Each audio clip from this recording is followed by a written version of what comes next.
Les amis, here we go pour Pervis Estupiñán, le joueur équatorien du Brighton qui va signer à l'AC Milan. Voilà, c'est Fabrizio Romano qui nous a relayé la nouvelle là il y a quelques minutes. Je sais qu'on est tard le soir, mais je vous sors quand même la vidéo parce que en soi, après une période morte du mercato de l'AC Milan, on est un peu réveillé par cette news, même si en soi, on n'est pas sûr que Pervis Estupiñán sera à la hauteur pour remplacer le départ de Théo Hernandez, mais en soi, je suis quand même hypé par ce joueur, je sais pas pourquoi. Après voilà, il nous en faut peut-être assez peu pour être heureux, parce que bon, vu le mercato qu'on est en train de passer pendant un mois, près d'un mois, à entendre parler toujours du même joueur, Ardon Yachari, on attend la réponse de Bruges, machin, le joueur est en train de faire barrage au club Bruges et tout ça, et enfin, il y a un joueur qui est arrivé à l'AC Milan.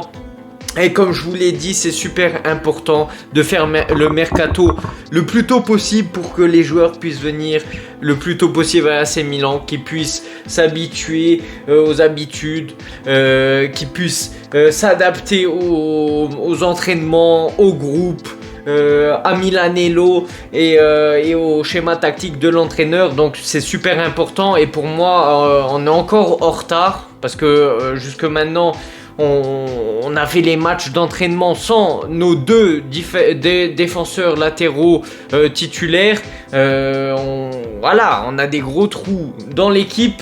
Bon, pour moi, le numéro 9, c'est pas la priorité parce que Jiménez peut très bien faire l'affaire.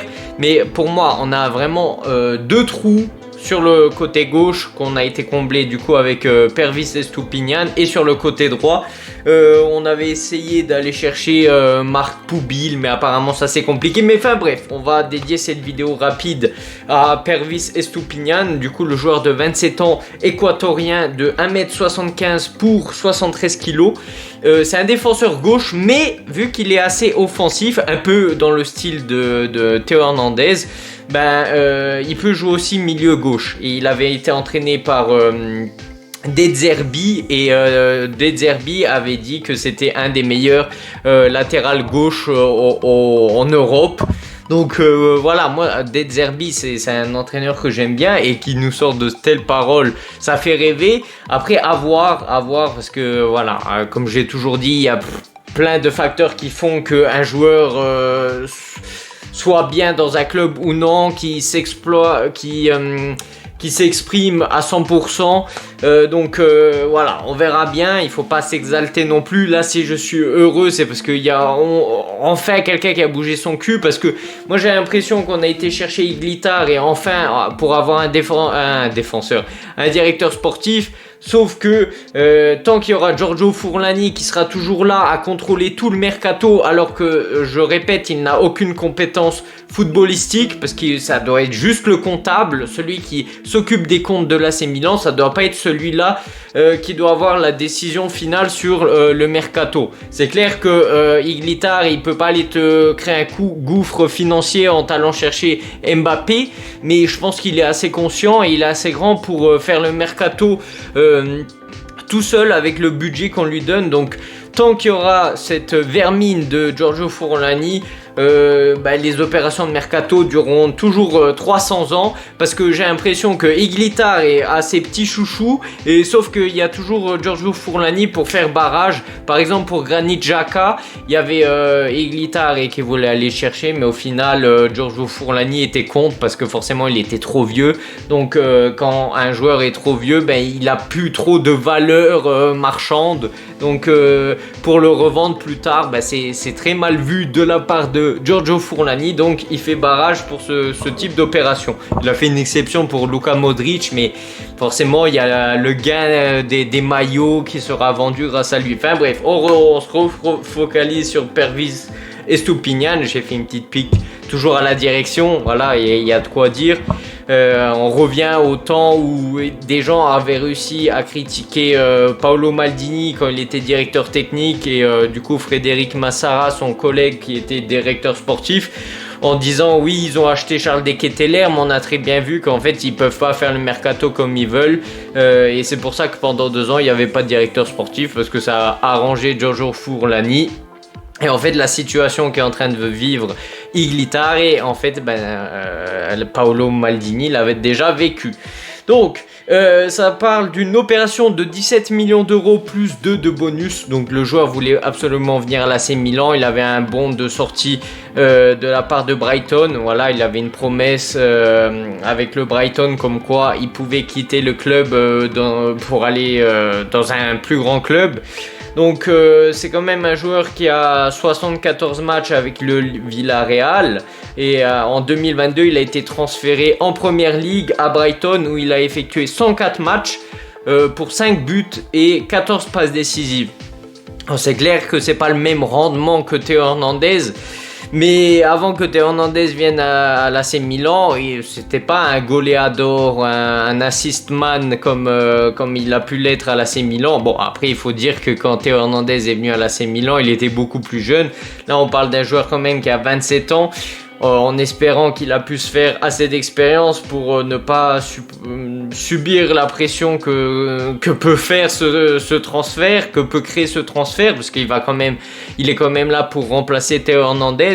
Donc voilà, j'espère qu'il aura la tête sur les épaules et les épaules assez solides pour supporter cette pression.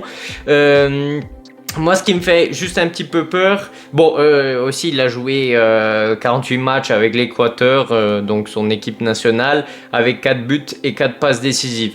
Donc je clôt la parenthèse des statistiques. Je voulais aussi revenir sur les blessures.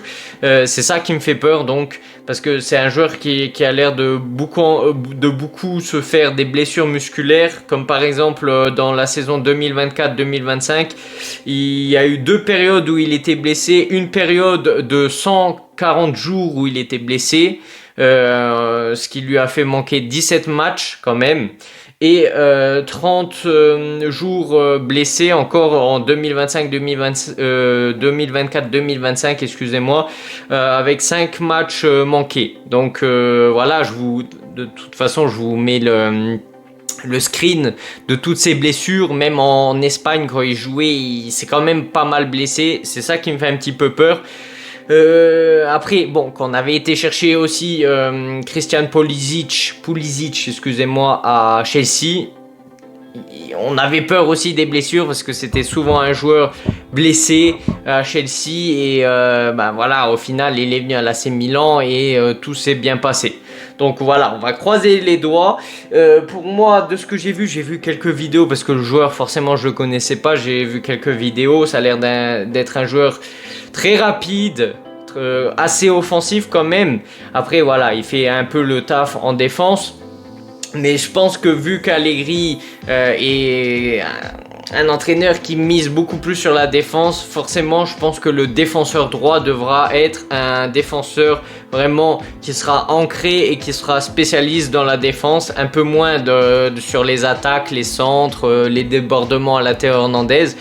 Donc voilà, on commence à avoir un aperçu du coup de l'équipe de l'AC Milan tout doucement, avec Pervis et Stupinian sur le côté gauche, avec une doublure pourquoi pas de Davide Bartesaghi pour faire confiance aux jeunes. En plus c'est un jeune italien formé au club, donc je pense que l'AC Milan vont le garder en tant que doublure.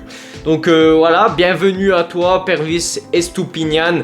Dites-moi ce que vous en pensez dans les commentaires et n'oubliez pas de liker, partager, commenter cette vidéo si elle vous a plu et booster l'hype de cette vidéo.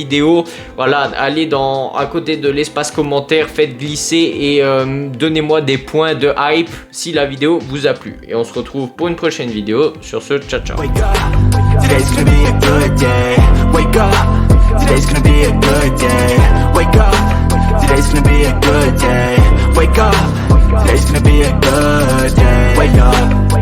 be a good day.